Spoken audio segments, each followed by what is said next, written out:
안녕하세요. 제 사연을 들어주시려고 찾아와 주신 여러분께 활기찬 마음으로 인사부터 드리도록 하겠습니다. 저는 지금 막장 같은 인생을 청산하고 새 출발을 하기 위해 마음을 다잡고 사는 아직 40이 되지 않은 신세대 여성입니다.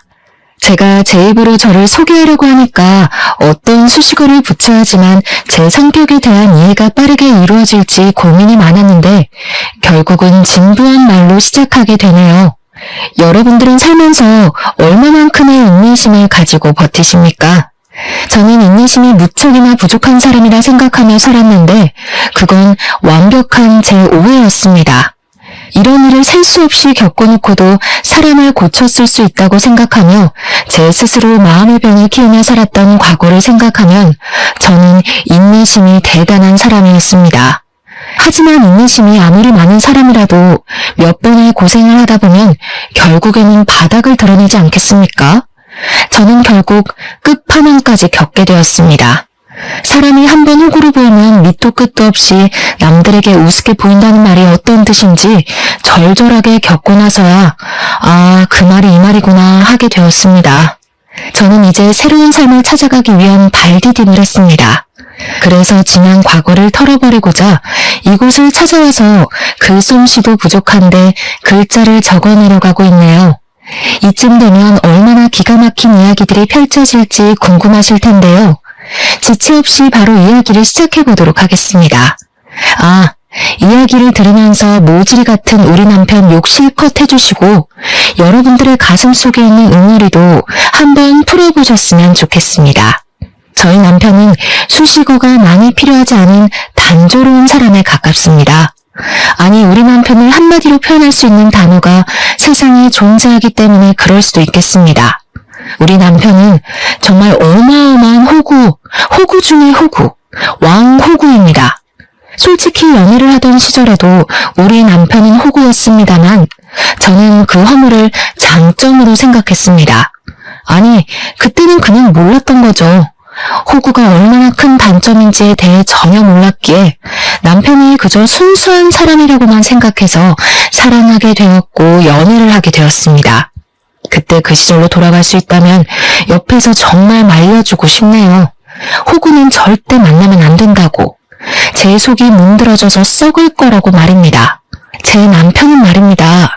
그냥 거절이라는 것을 잘 못하고 바보 같고 남들에게 뒤통수나 맞는 그런 모자란 사람이었던 것이었습니다. 회사에서도 혼자 모든 장일을 떠안아서 야근을 하는 그런 멍청이요. 왜 그런 짓을 하냐고요? 거절을 못하니까. 남들이 부탁하면 예 알겠습니다 해서 그런 거예요. 저는 그런 남편에게 몇 번이나 거절을 하는 법을 알아야 한다고, 남들이 부탁하는 걸 단호하게 쳐낼 줄 알아야 한다고 말을 수도 없이 했지만 고쳐지지가 않았습니다. 보통은 이러면 도망을 가거나 이별을 고할지 모르겠지만 저는 제 자신을 너무나도 자만하고 말았습니다. 제가 이 남자를 변화시킬 수 있을 거라는 그런 생각을 하게 된 거죠. 솔직히 저는 제가 남편을 고칠 수 있을 거라고 생각했습니다. 우리 남편에게 가장 답이 없는 부분은 바로 고등학교 친구들이라는 셈, 철수, 민수, 동수라는 수 3형제인데 진짜 쓰레기 중에 쓰레기인 놈들이었습니다. 우리 남편은 친구라고 부르는 사람들이지만 제 생각에 그들은 남편을 친구라고 생각하지 않는 것 같았습니다. 결혼식 전에는 전혀 느끼지 못하고 있었는데 결혼식 이후에 완전히 제 생각을 바꿔놓은 놈들이 바로 그 쓰레기 수 3형제였습니다. 결혼식 당일에 축의금을 셋이서 각각도 아니고 합쳐서 10만 원을 내고서는 자기들 여자친구까지 알뜰하게 불러서 뷔페를 박살내고 간 걸 시작으로 말입니다. 결혼 이후에 저희 신혼집을 매일같이 찾아와서 술을 달라고 하질 않나, 밥을 달라고 하질 않나, 근처에 볼 일이 있는데 시간이 남는다고 집에 와서 낮잠을 자질 않나. 정말 제가 이 사람들은 뭐지? 소리가 절로 나올 정도로 저희 집에 찾아와서 민폐란 민폐는 전부 다 끼치고 가는 놈들이었습니다. 시간과 장소를 가리지 않고 대문을 두들겨 대는데 자다가도 벌떡 일어났던 적이 한두 번이 아니었습니다.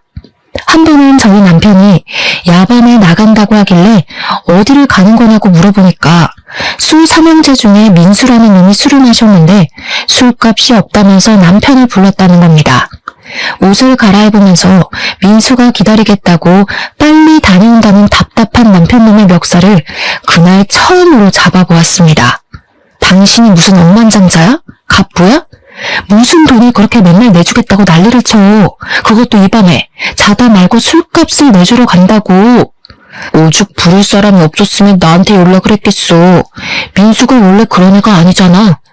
아니긴 뭐가 아냐. 허구한 날 찾아와서 민폐만 부리고 가는데 그것도 친구라고 부르고 싶어? 나가기만 해봐. 아주 아작을 낼 줄 알아?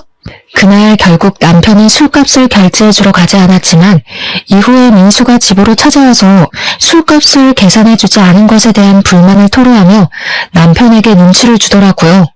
저는 너무 기가 막히고 어이가 없었습니다. 우리 남편한테 돈을 맡겨놓은 것도 아니면서 제가 뭔데 내 남편에게 눈치를 주는지. 뿐만 아니라 집에 손님이 찾아왔는데 술상도 하나 내오지 않는 거냐면서 저를 마치 주막에 주무를 부리듯이 술상 가져오라고 눈치를 주는데 와 진짜 술병으로 머리 한 대 찍고 싶다는 생각이 절로 들더라고요. 저한테 술상으로 맛있는 안주 없냐면서 고기나 닭볶음탕 같은 거를 만들어 오라고 하더라고요. 웬만해서는 참아주려고 했지만 저에게 과한 것을 요구하는 그 인간에게 제가 뭐 예쁘다고 술상까지 내오겠습니까? 철수라는 놈은 만나기만 하면 자기한테 좋은 물건이 들어왔다면서 하나 장만하라고 남편을 꼬시는 다단계의 영업사원이었습니다. 동수는 말하기도 싫은 완전 생 양아치 중의 양아치였고요. 오갈 곳이 없다면서 갑자기 우리 집에 찾아와서는 하루만 자고 가겠다는데 남편은 이부자리 펴주더라고요. 오죽하면 그 셋이 전부 저희 집 모여서 미친 듯이 술을 먹고 고성방가를 지를 때 제가 분위기를 싹 깨트리며 말까지 했습니다. 도대체 학창시절에 뭘 배우셨길래 이 시간까지 남의 집에서 이런 추태를 부리는지 모르겠네요. 동네에서 신고하겠어요. 시끄럽다고. 미안하지만 오늘은 다들 돌아가시고 다음부터 저희 집에서 이렇게 다짜고짜 모이는 일은 없었으면 좋겠습니다. 남편을 째려보면서 이야기를 하니까 남편이 머쓱하게 웃으면서 저를 말리는 게 아니겠습니까? 어쩌다가 학창시절 이야기도 하고 분위기도 좋으니 조금만 봐달래요 글쎄. 지 마누라 분위기 안 좋은 건 눈치도 못 채는 주제에 어찌나 말이 많은지. 남편이 친구들의 편을 들자 술 3형제가 기고만장해져가지고 저한테 한 소리 하더라고요. 죄수씨 정색하니까 정말 무서워. 쫄았네 나. 우리 적당히 놀다가 다 치우고 갈게요. 치우기는 개뿔. 처음에는 남편 생각해서 제가 조금만 불편함을 감수하면 되겠지 하고 생각했는데 이건 뭐 감수할 정도가 아니었습니다. 남편의 호구 같은 모습을 고치는 것은 둘째치고 수삼형제가 더 이상 우리 집에 찾아오는 일이 없었으면 좋겠다는 생각만 굴뚝 같았습니다. 이 모든 걸 다 당하면서 참고 사는 인간은 당신밖에 없을 거야. 그 인간들을 정리하든 아니면 이참에 나를 정리하든 둘 중에 하나만 선택해. 그래도 친구들인데 어떻게 오지 말라고 그래. 그냥 우리가 조금 불편한 걸 감수해내면 정신 나갔어? 그럼 그냥 나랑 끝을 내던가 아니면 저 인간들을 내 눈앞에서 사라지게 하던가. 우리 결혼한 지도 얼마 되지도 않았으니까 지금 끝내는 건 아무 문제도 없을 거야. 딱 정해. 어떻게 할래? 제가 진지하게 갈라선다는 말까지 뱉어내자 남편은 화들짝 놀라면서 앞으로 수삼형제를 집안에 들이지 않겠다고 저와 약속을 하게 되었습니다. 그 말이 제대로 먹힌 건지 뭔지 그래도 꼴에 친구랍시고 이혼하는 건 맞고 싶었는지 그 뒤로 수삼형제가 집에 방문하는 일은 사라지게 되었습니다. 뭐 밖에서 만나서 노는 거야 그냥 그러려니 하고 지낼 수 있었죠. 집에 오지 않는 것만으로도 살 것 같다는 느낌을 받게 되었거든요. 그런데 밖에서 만나니까 또 다른 문제들이 하나둘 눈에 보이기 시작하더라고요. 남편의 카드값이 심상치 않게 나오는 것이 아니겠습니까? 한 번 호구는 영원한 호구라고 했던가요? 딱 보아하니까 술값을 모조리 남편이 계산하고 있는 것 같았습니다. 도대체 그 나이를 먹도록 변변찮은 인간들을 뭐가 좋다고 만나는 건지 저는 남편이 정말 그 친구들을 믿고 의지하는 건지 아니면 억지로 만나는 건지 헷갈리기까지 했습니다. 카드값이 제가 허용할 수 있는 기준치를 벗어나게 되자 저는 답답한 마음에 남편에게 수삼형제의 흉을 보기 시작했습니다. 네 친구들은 돈이 없냐? 맨날 당신이 술값 계산하는 것 같은데 그게 맞아? 그러니 남편이 진짜로 수삼형제가 돈이 없다고 우물쭈물하면서 말을 하더라고요. 그런데 저희 아버지께서 공장을 하나 운영을 하고 계셨거든요. 남편이 저에게 은근슬쩍 친한 척을 하면서 동수놈이 취직이 안 된다고 저희 아버지 공장에 취직을 좀 시켜주면 안 되냐는 식으로 물어보더라고요. 저희 아버지 공장이 전문성을 띠고 있는 업종이기도 하고 자격증이 있어야지만 일을 할 수 있는 곳이기도 하고요. 그리고 청렴결백으로 운영을 해오신 분이세요. 저희 친정아버지야말로 존경받는 기업인으로 추대받아 마땅한 분이신데 그런 아버지께 취업 청탁을 그것도 할 줄 아는 게 없는 동수놈을 말입니다. 저는 남편을 아주 하찮게 바라보면서 우리 아버지 공장은 그렇게 청탁을 해서 들어올 수 있는 곳이 아니라고 딱 잘라서 거절을 했습니다. 어떡하지? 이미 말을 해본다고 했는데. 장인어른 공장이라서 취업 걱정 안 해도 된다고 큰소리 떵떵 쳤는데 장인어른한테 부탁 딱 한 번만 들어보면 안 되냐? 그래도 내 친구인데 해주시지 않을까? 우리 아빠 공장인데 왜 당신이 큰소리를 떵떵 쳐서 이사다를 만들어? 절대 안 되니까 그런 줄 알아. 그 뒤로 동수놈은 우리 집에 일부러 찾아와서 저 보라는 듯이 남편에게 눈치를 주는 말을 서슴지 않게 뱉더라고요. 제가 공장 취업은 절대 안 된다고 못을 박은 이야기를 동수놈에게 전달을 한 건지 뭔지 눈에 훤히 보이는 수틀림에 어이가 없어서 웃음까지 나오더라고요. 동수놈은 제가 아무런 반응이 없자 일부러 더 남편에게 비꼬아대면서 이야기를 하기 시작했습니다.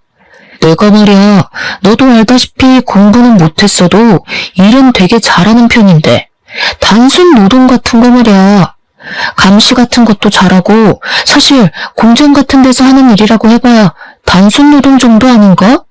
요즘은 뭐 로봇도 다 한다며. 그러자 옆에서 철수와 민수까지도 맞장구를 쳐주면서 은근슬쩍 저희 친정아버지 공장 이야기를 꺼내면서 제 눈치를 살펴보는 게 아니겠습니까? 그러고 보니까 제주씨네 친정이 무슨 공장 한다고 그러지 않았었나? 네, 맞아요. 저희 친정아버지께서 공장 운영하시죠. 근데 요즘 일하겠다는 경력자들이 한둘이 아니더라고요. 아버지께서도 인력이 넘쳐서 곤란하다고 하시는데, 제가 우리 공장에서 일을 할 수 없다는 뉘앙스를 팍팍 풍긴 이후로 남편은 저에게 엄청나게 서운하다는 식으로 그때 이야기를 꺼냈습니다. 본인이 정말 고등학교 시절부터 친하게 지내고 믿고 의지하는 친구인데도 불구하고 아무런 도움을 줄 수 없다는 게 분하다고 말입니다. 절친이 힘들 때일수록 도와주고 해야 하는 거 아니냐고, 그래야 나중에 자기도 뭐 도움을 받을 수 있는 거야 하면서 구시렁거리는데 참새가 짹짹대는 줄 알았습니다. 제가 그냥 별다른 말하는 것도 우스워질 것 같아서 아무 소리 하지 않고 일관되게 남편을 무시하고 있었는데 남편은 계속 멈추지 않았습니다. 아니, 무슨 불만은 자기 혼자만 가지고 있겠습니까? 당연히 저도 불만이 넘치니까 남편을 붙잡고 결국에는 화를 냈습니다. 도대체 고등학교 친구들이라고 하던데 친구가 맞긴 맞아? 맨날 당신이 술값 내고 도와주고 하는 걸 보면 괴롭힘을 당하는 것처럼 보이지 친구 같아 보이지 않아. 당신 혼자만 친구라고 생각하는 거 아니냐고. 그랬더니 콧김을 뿜어대면서 지금 자기와 친구들을 무시한 거라면서 저에게 본인은 작은 방에서 자겠다고 안방에서 같이 자는 걸 거부하기 시작했습니다. 저는 각방 선언을 하는 남편에게 어이가 없어서 그래, 그럼 그냥 각방 쓰자 하고 선언을 했습니다. 각방을 쓰게 된 지 6개월이 지나자 남편과 제 사이에서의 대화는 점점 사라지게 되었고 시댁에서는 저에게 왜 아이가 들어서지 않는지에 대해 궁금해하기 시작했습니다. 제가 굳이 남편이 각방을 쓰자고 한 것에 대해 변명을 해주고 숨겨야 할 필요가 있겠습니까? 그냥 시모에게 말을 해버렸습니다. 남편이 각방을 쓰자고 해서 지금 따로 자고 있다고 하니까 남편이 화들짝 놀라면서 저를 있는 힘껏 째려보는 게 아니겠습니까? 도대체 자기가 그렇게 째려보면 뭐 어쩐다고 무섭기라도 할 줄 알고 그러는 건지. 각방을 쓴다니 그게 무슨 말이야? 너네 싸웠니? 저는 이때다 싶어서 그동안 남편이 호구짓을 하고 다닌 것과 저에게 동수의 공장 취업 청탁을 한 짓에 대해 낱낱이 고했습니다. 그랬더니 시모가 갑자기 남편의 등짝을 사정없이 때리면서 곡소리를 내는 것이 아니겠습니까? 너 아직도 그 날라리 놈들한테 꼼짝도 못하고 그러고 살고 있는 거야? 부탁할 게 따로 있지 취업 청탁을 부탁하고 그래. 걔네가 너 고등학교 때 얼마나 괴롭혔니 너를. 내가 속이 상해서 아이고 우리 며느리 볼 낯이 안 선다 내가. 그러면서 시모가 제 손을 잡고 남편이 고등학교 때 그 수삼형제에게 얼마나 당하고 살았었는지에 대해 하나하나 말을 해주시는 게 아니겠습니까? 남편이 쪽이 팔린 건지 시모에게 그만하라고 소리를 치는데 저는 사건의 모든 것이 궁금해서 시모에게 계속 이야기를 해달라고 했고 상상을 초월하는 이야기를 전해 들었습니다. 그러니까 소위 요즘 말하는 학교 폭력에 관한 이야기들처럼 남편이 수삼형제에게 고등학교를 다니는 내내 괴롭힘을 당하면서 살았다는 것이었습니다. 성인이 된 이후에 우연히 만나게 되었는데 남편한테 잘해주니까 남편이 또 홀라당 넘어가서는 그놈들이랑 어울려 지낸다는 겁니다. 진짜 시모의 속마음이 얼마나 터져나갈지 100% 공감이 가는데 우리 남편은 팔푼이 같은 모습을 하면서도 자기 가족들에게만 자존심을 세우고 있었던 거죠. 사람이 허세가 있는 건 좋은 것이 아니지만 너무 없는 것도 사실 별로지 않겠습니까? 저는 남편에게 정이 팍팍 떨어지고 있었습니다. 시모는 제 손을 잡으면서 아무리 그래도 이미 결혼을 한 사이고 가족이니까 허물을 덮을 줄도 알아야 한다며 결국에는 남편의 편을 들어주더라고요. 각방 쓰는 걸 멈추고 부부 사이가 좋아지려면 아이를 하루빨리 가지는 것도 방법이라고 하면서 저를 설득하기 시작했습니다. 하지만 이미 저희 부부 두 사람 사이에는 돌이킬 수 없는 골이 존재하고 있었는데 그렇게 쉽게 모든 것이 해결되겠습니까? 그러던 남편이 어느 날 갑자기 저와 상의도 없이 갑자기 직장을 이직하겠다는 허튼 소리를 짓거리더라고요.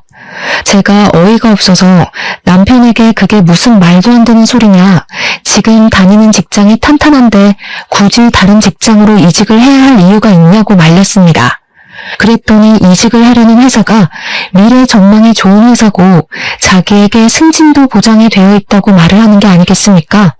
세상에 어느 회사가 승진을 보장해준다는 건지 말이 안 된다고 생각해서 지금 다니는 회사나 잘 다니라고 했더니 자기가 하고 싶은 대로 하면서 살고 싶다는 겁니다. 아니, 제 맘대로 살고 싶으면 도대체 저랑 왜 결혼을 했는지, 저는 남편과 결국 서로를 가족이라고 생각을 하는 게 맞냐면서 대판 싸우기 시작했습니다. 제 말에 딱히 반박도 못하고 씩씩거리던 남편은 본때를 보여주겠다더니 정말 회사를 그만두고 이직을 해버렸습니다. 말도 안 되는 화장품 회사로 말입니다.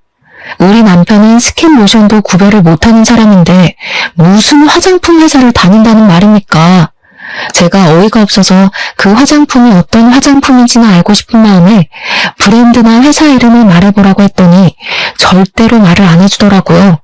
그냥 유명한 곳이다 라고만 하면서 비밀로 하길래 왜 비밀로 하냐고 닥달을 했더니 어차피 응원도 안 해줄 건데 싸우기 싫다면서 말하기를 거부했습니다. 그러더니 맨날 무슨 영업이다 회식이다 하면서 집에도 늦게 들어오고 술만 매일같이 마시고 난리도 아닌 겁니다. 거기다가 더 짜증이 나는 건 뭐냐면 이직을 한 이후에 생활비를 가져오지 않는 겁니다. 저희가 맞벌이 부부이다 보니까 생활비를 반반씩 각출해서 내고 있는데 자꾸 이번 달에 돈이 없네, 월급이 줄었네 하면서 돈을 덜 내거나 아예 안 가져오는 겁니다. 제가 어이가 없어서 더 이상은 이 작태를 참아줄 수 없다고 생각을 하게 됐죠. 다니는 회사에 대해 똑바로 말을 하라고 하면서 제대로 면접이나 보고 들어간 건 맞냐고 물었습니다. 남편이 우물쭈물하길래 회사에 전화 걸어서 월급 가져오라고 난리를 치기 전에 당장 말하라고 했더니 그제야 이실직고를 하더라고요.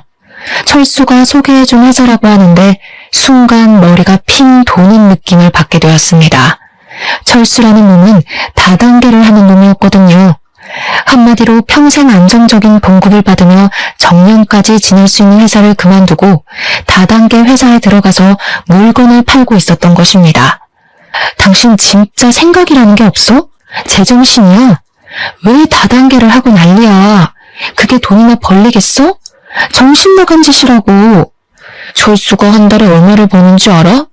나도 철수처럼 다이아몬드 등급에만 들어서면 몇 천만 원 버는 건 아주 껌이라고. 그때 돼서 돈 달라고 빌지나 마. 진짜 이놈이랑 어떻게 더 같이 살아야 하나 막막했는데 더 막막한 것은 집에 가져다 준 그 생활비 몇 푼도 철수한테 빌려서 저에게 준 돈이었다는 겁니다. 다단계 구조상 고정급이라는 게 없이 물건을 판매한 만큼 수익이 떨어지는데 이 인간이 스킨모션조차 구별을 못하는데 화장품을 어디서 누구에게 팔겠습니까? 그러니까 철수한테 어쩔 수 없이 돈을 빌려서 저에게 생활비를 주고 있었던 것입니다. 철수가 저에게 돈 갚으라고 하면서 연락이와 모든 것을 알게 된 것입니다. 저는 그런 철수에게 엄청나게 따져 물었죠. 지금 누구를 꼬셔다가 다단계에 집어넣고는 큰 소리를 치고 있는 거냐고요. 당연히 여기서 끝이었다면 참으로 좋았을 텐데 우리 남편은 친정에 연락을 해서 친정 부모님을 비롯해 저희 친척들에게까지 화장품을 팔아치웠더라고요. 그렇게 푼돈을 벌어서 대부분은 남편 상의자로 있는 철수에게 이익이 다 들어가고 그러면 철수는 인심 쓰듯 남편에게 돈을 빌려주고 저에게 갚으라고 한 거고요. 계속 메비우스의 띠처럼 돌아가고 있었던 것입니다. 당연히 저는 이혼을 해야겠다고 결심까지 하게 되었습니다.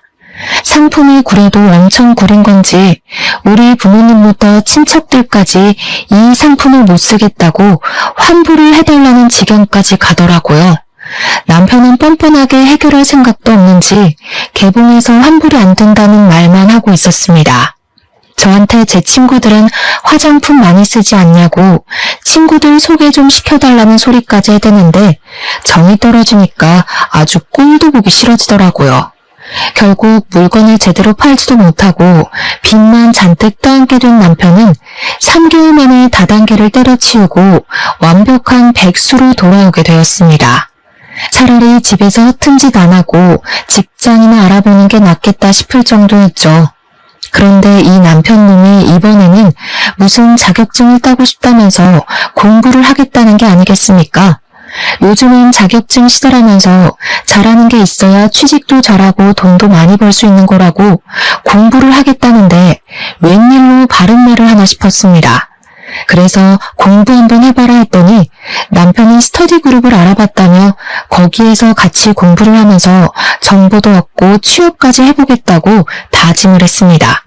최근 수개월 동안 마음에 안 드는지 투성이었는데 오래간만에 정신을 차린 것 같아서 저는 남편을 응원해주기로 했습니다. 그때까지만 해도 저는 남편에 대해 아주 티끌만큼의 믿음은 가지고 있었거든요. 남편이 공부도 열심히 하고 스터디 활동도 꾸준히 하는 걸 보면서 저는 드디어 정신을 차렸구나, 이제 우리 남편이 강해졌구나 하는 생각이 들어 뿌듯했습니다.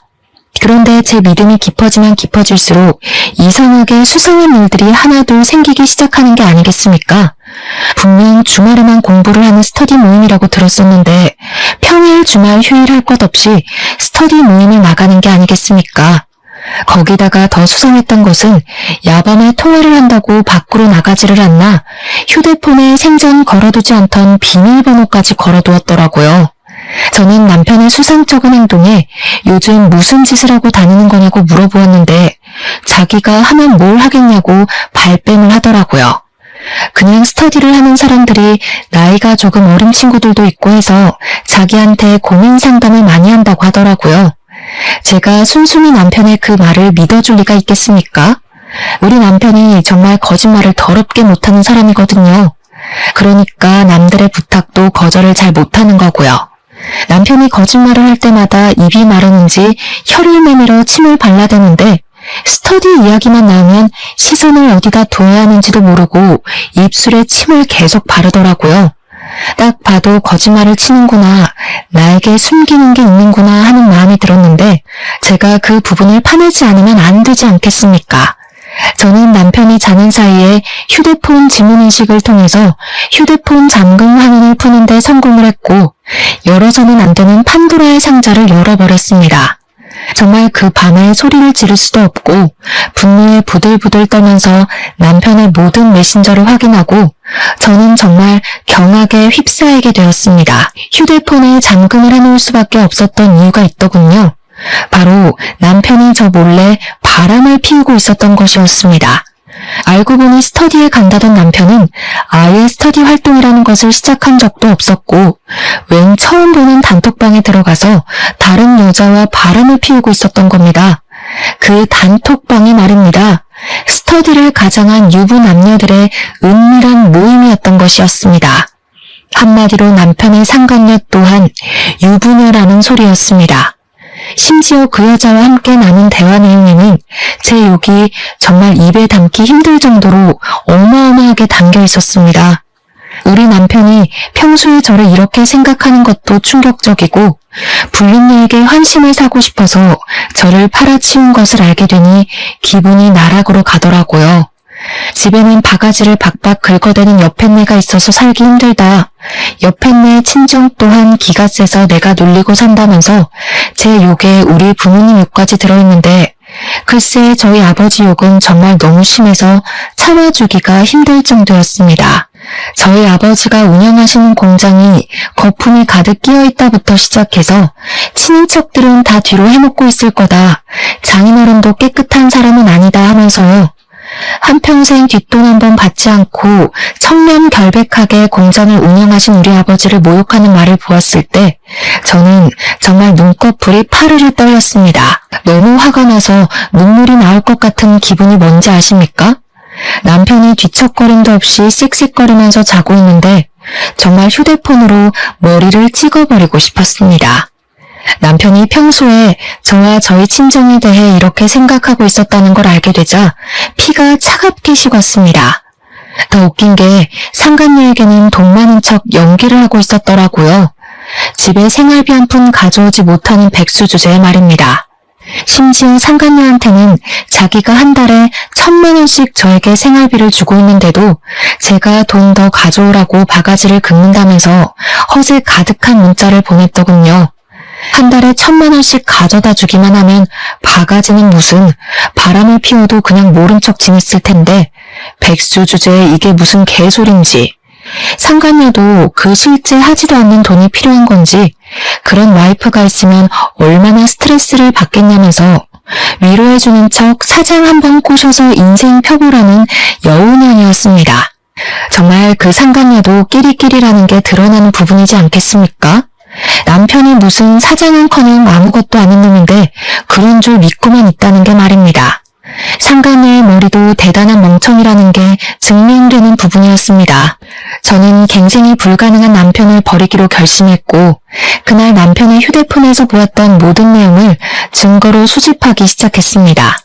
휴대폰을 보다가 알게 된 사실이 하나 있었는데 그 유부 남녀의 모임에 남편을 초대한 사람이 다름 아닌 바로 동수였다는 것을 말입니다.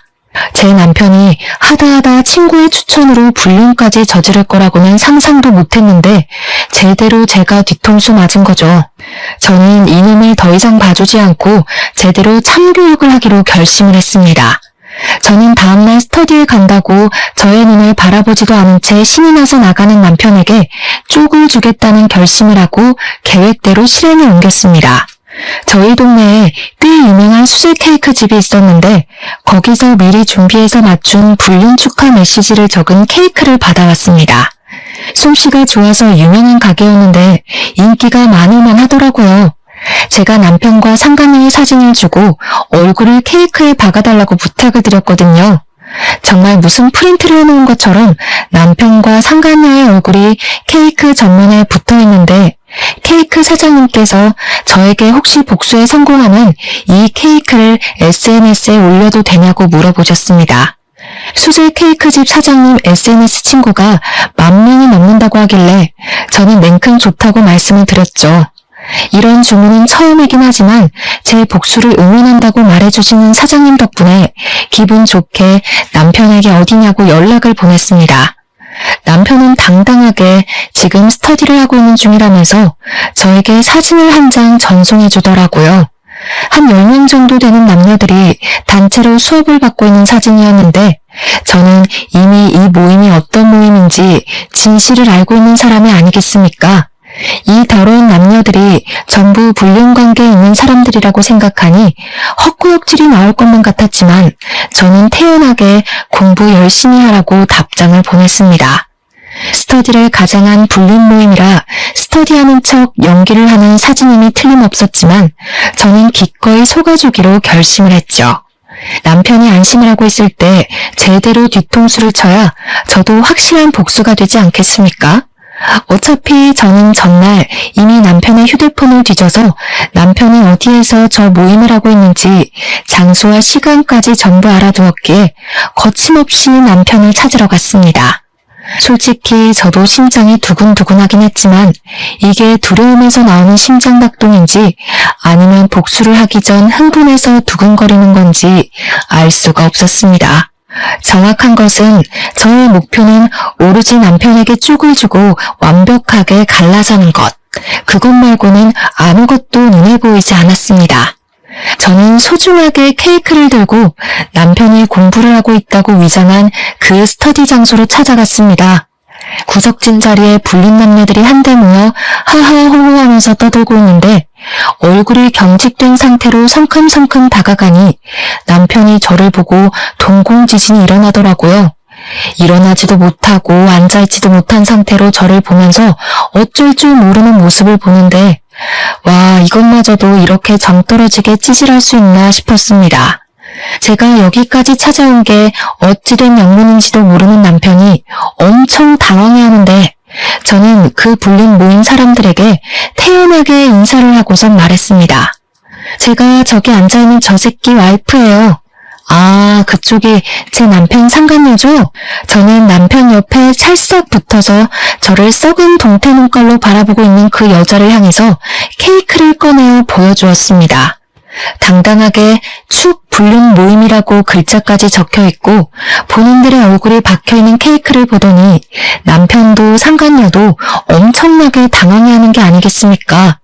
저는 이렇게 쫄려할 거면서 왜 불륜을 저지르고 다니는 건지 이해가 가질 않았지만 오히려 상대방이 반응을 해주니까 저는 차분해지더라고요. 거기 모여있는 사람들이 아무 소리도 하지 못하고 저만 바라보고 있길래 일부러 여유 있는 척 웃으면서 케이크를 한 조각씩 드시라고 했습니다. 일부러 제가 커팅을 하는데 불륜 남녀의 영원한 사랑을 기원한다는 글자와 남편과 상간녀의 얼굴을 칼로 조각조각 내서 주었습니다. 아마 자기 얼굴이 난도질 당하는 걸 눈앞에서 목격했으니 기분이 꽤 나빴을 거라고 생각합니다. 그러자 불륜녀가 난도질이 된 자신의 얼굴과 케이크를 보면서 저에게 소리를 치더라고요. 야! 이게 무슨 짓이야? 당신이 여길 어떻게 알고 나타나서 일단 집에 가자. 집에 가서 이야기하자 우리. 다 오해야. 내가 설명할게. 오해? 와, 바람 피우는 상간녀 속상하게 너희들 사이가 오해라고 말을 하는 거야? 아니, 그게 아니라 여기서 이게 뭐하는 짓이야. 뭐하는 짓? 지금 내가 너한테 묻고 싶은 말이 그거야. 너는 지금 뭐하는 짓이야? 공부? 자격증? 진짜 까고 있네. 여기서 이 어린 년이랑 바람 피우는 게 너한테는 공부냐? 쪽팔린 줄 알아. 그 나이 처먹고 돈도 없어서 빌빌거리는 주제에 누가 누구랑 불륜을 저지르고 있는 건데? 그러고는 너무 열이 받아서 얼굴을 조각조각 낸 케이크를 냅다 남편의 얼굴에 던져버렸습니다. 제가 워낙 불륜이라는 말을 큰 소리로 뱉기도 했고 케이크까지 던지니까 카페에 있던 사람들이 순식간에 조용해지고 다들 제가 있는 테이블을 바라보고 있었습니다. 거기 있던 사람들이 전부 불륜 모임이라고 하지 않았겠습니까? 혹시라도 사진이라도 찍힐까봐 다들 얼굴을 은근슬쩍 가리는데 참 찌질하더라고요. 순간 상간녀가 황급히 자리를 박차고 나가려는데 제가 순순히 곱게 보내주면 청을 갈아야 하지 않겠습니까? 바로 머리끄덩이를 잡아챘습니다. 여기 있는 놈들 다 유부녀 유부남인 거 내가 모를 줄 알아? 야, 너도 유부녀잖아. 너네 남편 어디 있어? 네 남편도 너 이 짓거리 하는 거 알아? 이 남자가 네 인생 책임져 줄 것 같지? 이 사람이 사장인 척 여자 꼬시고 있던데 이 남자 돈 한 푼도 없는 알거지야. 너한테 월 수입도 거짓말한 거라고 이 멍청한 년아. 이 남자가 그렇게 가지고 싶으면 가져. 제발 내 옆에서 데려가 달라고. 무슨 소리예요? 매달 1,000만 원씩 생활비 받고 있다면서. 1,000만 원? 지나가던 개가 없겠다. 화장품 하는 다단계 직원이 뭐가 좋다고 들이대냐? 아, 그리고 너네 남편한테 내가 연락해도 되냐? 둘이 정정당당하게 결혼하면 되잖아. 너무 잘 맞는데? 한 명은 남자 등쳐먹는 성형 중독녀애, 한 명은 화장품 다단계 직원. 둘이 너무 잘 어울린다. 둘이 꼭 결혼까지 했으면 좋겠네. 분에 이기지 못하고 머리끄덩이를 잡고 이리저리 휘두르고 있는데 이게 얼마나 재미난 구경거리겠습니까? 카페에 있던 손님이고 아르바이트생이고 할 거 없이 하나도 휴대폰을 꺼내더라고요. 사람들이 조용히 촬영을 하는 걸 보자마자 차라리 잘 됐다 싶었죠. 저야 초범이니 벌금을 맞아봐야 얼마 안 나올 거고 이 영상은 영원히 인터넷에 박제가 될 테니까요. 머리끄덩이를 잡혀 흔들리는 와중에도 사람들에게 얼굴을 가리면서 영상 찍지 말라고, 사진 찍지 말라고 소리를 치고 있더라고요. 남편도 불륜녀를 감싸느라 사람들에게 사진 찍지 말라고 소리를 치고 있는데 설마 사람들 휴대폰은 카메라겠습니까? 버젓이 CCTV도 존재하고 있는데요. 저는 일부러 더 큰 소리로 구경꾼들에게 소리를 쳤습니다. 여기 앉아있는 모든 사람들이 다 불륜녀 불륜남이에요. 다들 촬영해서 멀리 퍼뜨려주세요. 그 말이 끝나기 무섭게 고개를 숙이고 가만히 앉아있던 사람들이 화들짝 놀라면서 자리를 뜨기 시작했습니다. 다들 머리카락으로 얼굴을 가리고 손으로 얼굴을 가리면서 도망을 치는데 엄청나게 우습더라고요. 그날 남편을 데리고 집으로 돌아왔는데 이 미친놈이 정신을 못 차린 건지 저에게 씩씩거리면서 어떻게 이런 쪽팔림을 줄 수 있냐고 하더라고요. 저는 생크림이 그대로 묻어있는 남편의 뺨을 2번이나 세게 때리고는 지금 누가 누구한테 쪽팔림을 준 건지 아냐고 따져 물었습니다. 나 너처럼 드세고 귀여운 맛이 없는 여자랑은 더 이상 못 살겠어. 지금 누가 누구한테 할 소리를 해. 나도 너랑 살고 싶은 줄 아니? 이혼해. 남편이 그 길로 짐을 싸서 시댁으로 갔는데 시모가 저를 시댁으로 부르는 것이 아니겠습니까? 제가 뭐 피할 이유가 있나요? 시댁에 갔더니 남편을 왜 쫓아냈냐고 무슨 일이냐고 걱정스럽게 물어보시는데 보아하니 자기가 지은 죄가 있어서 말을 못한 것 같더라고요. 시모가 저에게 무슨 일이냐고 물어보는데 남편이 식겁을 해가지고 굳이 여기까지 왜 불렀냐고 너는 오란다고 오냐고 화를 버럭 내더라고요. 저는 막 웃었죠. 남편이 불륜녀와 저지른 불륜의 증거들을 싹 프린트해뒀었는데 이때다 싶어서 시부모님 손에 딱 쥐어드렸습니다. 시모가 한참을 그 프린트물을 보더니 바들바들 떨면서 남편을 향해 소리를 치셨습니다. 네 몸이 드디어 정신 나갔구나. 바람을 피웠어? 아니 그거 다 오해라니까. 엄마는 내 편 들어줘야지. 편들기는 개뿔. 아주 당당하게 만나고 있던데요. 둘이 무슨 공부하는 걸 빌미 삼아서 연애질을 하고 있더라고요. 그 모임도 공부 모임이 아니라 불륜하는 인간들끼리 만든 모임이었고요. 제가 오늘 카페에서 쪽을 줬으니까 아마 인터넷에 올라오지 않을까 싶은데 휴대폰으로 확인해 보세요. 그랬더니 시부모도 남편도 휴대폰을 열더니 이것저것 검색을 하는 게 아니겠습니까? 아, 어머님, 그리고 제가 말씀드렸죠? 그 3명이 남편 인생 망하게 만들 거라고요. 여기 불륜 모임을 누가 소개해준 줄 아세요? 동수가 초대했어요. 동수가 아주 친구 인생 제대로 망치고 싶었는지 바람 피우라고 등 떠민 거라니까요. 그러게 제가 그 3명이랑 멀리하라고 할 때 남편 정신 차리고 영 끊으면 이런 일까진 안 일어났겠다. 그렇죠? 하여튼 저는 이혼의 소송까지 모조리 할 준비가 되어 있으니까 그렇게들 하세요. 그 말을 끝으로 시댁에서 미련 없이 나왔는데 등 뒤에서 시모가 막 물건을 집어던지면서 남편에게 화를 내는 소리가 나더라고요. 예전에 시모가 젊었을 때 시모 몰래 바람을 피웠던 적이 있었는데 시모가 그 뒤로 바람 피우는 놈이라고 하면 아주 기겁을 하고 싫어했다더라고요. 그래서 시모가 큰 소리를 내면서 남편에게 자기 아비한테 배운 게 그거밖에 없냐고 나가 죽으라고 남편을 향해 발길질을 하고 계시더라고요. 궁금해서 뒤를 슬쩍 돌아보니까 남편이 시모 다리에 매달려서 빌고 있는데 어찌나 궁상맞던지 3주 정도의 시간이 흐르고 난 뒤 대충 정리할 거 다 정리해서 협의 이혼을 하기로 한 날 남편과 마주하게 됐는데 남편 몰골이 말이 아니더라고요. 살도 쪽 빠져가지고 얼굴이 정말 죽을 상이 되어서는 저를 보자마자 눈물을 줄줄 흘리는 게 아니겠습니까? 갑자기 제 발 앞에 무릎을 꿇으면서 자기가 잘못했다고 이혼 안 하면 안 되냐고 하는데 뭘 잘못 처먹었나 싶었습니다. 저는 나름 그놈의 사정이 궁금해서 무슨 일이냐고 물어보았습니다.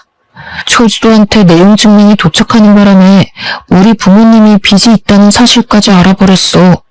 엄마가 나를 얼마나 팼는지 오갈 곳도 없고 집에서는 하루 종일 눈치만 보이고 취직도 안 되고 돈 벌어서 알아서 갚으라고 해서 나 지금 막노동 뛰고 있어. 내가 다시 취직해서 안정적으로 돈 벌어올 테니까 한 번만 봐주면 안 될까? 불륜녀랑도 다 정리했어. 진짜 한 번만 용서해줘. 내가 2번 다시는 이런 일로 당신 실망시키지 않을게. 그래, 앞으로 정신 똑바로 차리면서 살았으면 좋겠고 하지만 이혼은 절대로 못 눌러줘. 법원 앞에서 엉엉 소리를 내면서 울고불고 하는데 법원을 지나가는 사람마다 남편 꼴을 보고 혀를 끌끌 차더라고요. 남편이 잘못했나 보네. 그러니까 이혼을 당하지 하며 한 소리씩 하시면서요. 협의 이혼을 하는 그날까지 또 통쾌한 일이 하나 더 있었는데 그날 찍힌 동영상이 동네 맘카페에 싹 풀리면서 남편은 또 한 번 인생의 타격을 받게 되었습니다. 정말 각종 커뮤니티 사이트마다 케이크 불륜남으로 박제가 되면서 길 가다가 사람들이 알아볼까봐 고개도 숙이고 다니고 완전 페인처럼 산다고 하더라고요. 시부모는 저에게 미안하다고 장문의 메시지를 보내시곤 했지만 저는 그냥 읽고 씹어버렸습니다. 사람들은 말입니다. 자기 분수에 맞게 어울려 살아야 한다고 생각을 합니다. 그리고 친구 따라 강남 간다는 말처럼 친구도 제대로 골라서 사귀어야 하고요. 그냥 한순간의 실수로 바람만 피웠으면 저에게나 나쁜 놈이지 않겠습니까? 도대체 다단계는 왜 해가지고 이도 저도 아닌 놈이 되는지 모르겠습니다. 저는 이혼을 한 이후에 아주 행복한 솔로 라이프를 즐기면서 살고 있는 중이랍니다. 아직 제 나이가 40도 되지 않았으니까요. 이 남자 저 남자 만날 남자 하나 없겠냐 하는 마음을 먹고 편하게 살고 있는 중입니다. 전 남편이랑 살던 집 정리해서 나온 돈으로 혼자 살만한 투룸을 얻었고요. 위자료까지 싹 받아 챙긴 돈으로 노후 자금을 마련해두니 너무나도 편하더라고요. 이래서 잘릴까 당장 생활비 부족할까 신경을 안 써도 되고요. 오죽하면 늘 명치가 답답하고 아팠었는데 싹 내려갔지 뭐예요? 생각을 해봤는데 굳이 안 될 것 같은 놈 질질 끌고 갈 필요가 없더라고요. 제 인생 당당하게 저 혼자 즐겨보려고 노력하며 남은 인생 누구보다 멋들어지게 살겠습니다. 감사합니다.